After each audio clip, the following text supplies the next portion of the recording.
It's time for another edition of Tim's Vinyl Confessions. I'm Tim Durling. Thanks for clicking on the video. Thanks for watching and all your support. As always, it's really appreciated. This one is a review episode. Anyone who's watched this show knows one of my all-time favorite bands, in my opinion, one of the most overlooked, underrated rock bands ever, is Y&T. This year, I'm really hoping that we finally see that documentary that they've been doing a Kickstarter campaign for, the history of the group. I know Eddie Trunk is involved, will be narrating. Talk to like Rat guys, Dokken guys, Mr. Big, Sammy Hagar, and the history of this group. A history that I don't know a lot of because it's not a band that's gotten a lot of press. Hoping it comes out this year. I mean, I can be patient. They send regular updates, and I know it's going to be really well done when it does come out. Why am I talking about something that hasn't come out yet? Well, because I'm going to talk about something that did come out. It's been about 8 years since the release of Face Melter, the last Y&T studio album. Since that time, they've had a couple of lineup changes. Obviously, Phil Kennemore died in 2011, was still in the group. And since that time, also, two of the former members, Leonard Hayes and Joey Alves, both passed away. Leonard and Joey passed away during the making of the documentary, which is very sad. And that leaves Dave Menichetti as the sole survivor of Y&T. But the lineup is still vital and kind of I think, a Christmas present for the fans. Late last year, on their Twitter, I read that a new Y&T acoustic EP was available. And I think I ordered it within seconds of reading it, and here it is. Acoustic Classix, Volume 1. Waited for it. It's been out for a while now, but I wanted to give it some really good listens and give my 2 cents on it. Like I said, it is an EP. There's only 6 songs. Very thin. There's no side to this. Only available on CD and available through their website, which is yandtrocks.com. yandtrocks.com. This is what the back cover looks like. The CD almost fell out of it. This is actually the first time band's recorded with their bass player Aaron Lee. That's him in between John Nyman and Dave Menichetti.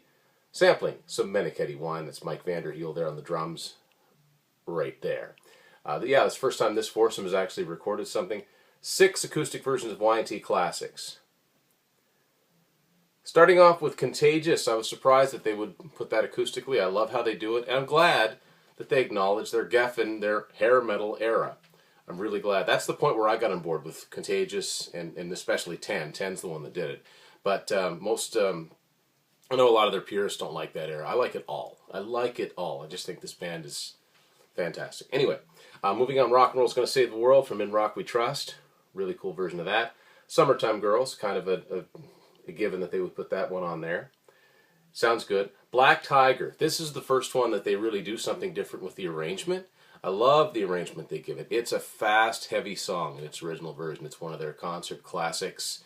It's one of the ones that's got Dave's patented sort of helicopter machine gun sound effect in the solo, where he kind of murders the toggle switch on his trusty Les Paul. They slow it down to halftime, kind of make it more bluesy. I really like what they did with it. Last couple of songs, sort of more than the other ones, lend themselves to an acoustic format. Barroom Boogie, they do kind of a scrappy blues version of that, which is kind of, would have been cool if that's how they recorded it originally, from Black Tiger. And finally, one of their best known songs from Earthshaker, a song that starts out acoustically to begin with, Rescue Me. I gotta say, good performances here, and Dave still sounds really good. Guy's 64 now. So, unlike a lot of his contemporaries, he's kept his vocal chops in pretty decent shape. I think they might be tuned down a semitone. I'm not sure. But it doesn't sound off to me. It doesn't sound like it's down-tuned so far that it's a different song. So, it says it was recorded in December of last year. So they threw this out really quick. It says Volume 1, which tells me that there might be more, which is fine. The more Y&T releases there are, the world's a better place for it, in my opinion. I also like the fact, and I don't know if this is on purpose, but it's almost packaged like it's a package of strings. Was that intentional? Does anybody know about that? Rowdy Jeff, you watching this one? Jeff Keir? Jeff would know. Anyway, so there's their website again on the bottom, yandtrocks.com. Do yourself a favor, check this band out if you're not overly familiar with them. And if you are familiar with them and you're a fan, did you know this is out? So check it out. It's worth, doesn't cost that much for the time for it to get here. I mean, it's shipped here to Canada in just a couple of weeks. It wasn't very long at all. So Y&T Acoustic Classix Volume 1. Hope this is the first in a series. So quick little review. And again, can't wait for that Y&T documentary. Maybe someday I'll get to see them in concert. I don't know. But this is, you know, other than Dave Meniketti, it's a completely different lineup than would have recorded all of these songs. But they're still musicians that they're doing these songs justice. John Nyman might as well have been in the band all along, as far as I'm concerned.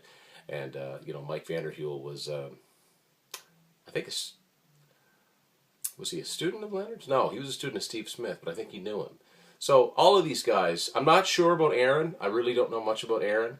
I know he stepped in to replace Brad Lang, but I'm not sure where they found him. But he also mixed this thing, so maybe he worked for them. I'm not sure, but good sounding band, good sounding EP, and kind of a breather for the sort of the heavy rock that most of these songs were, you know, the environment they were recorded in.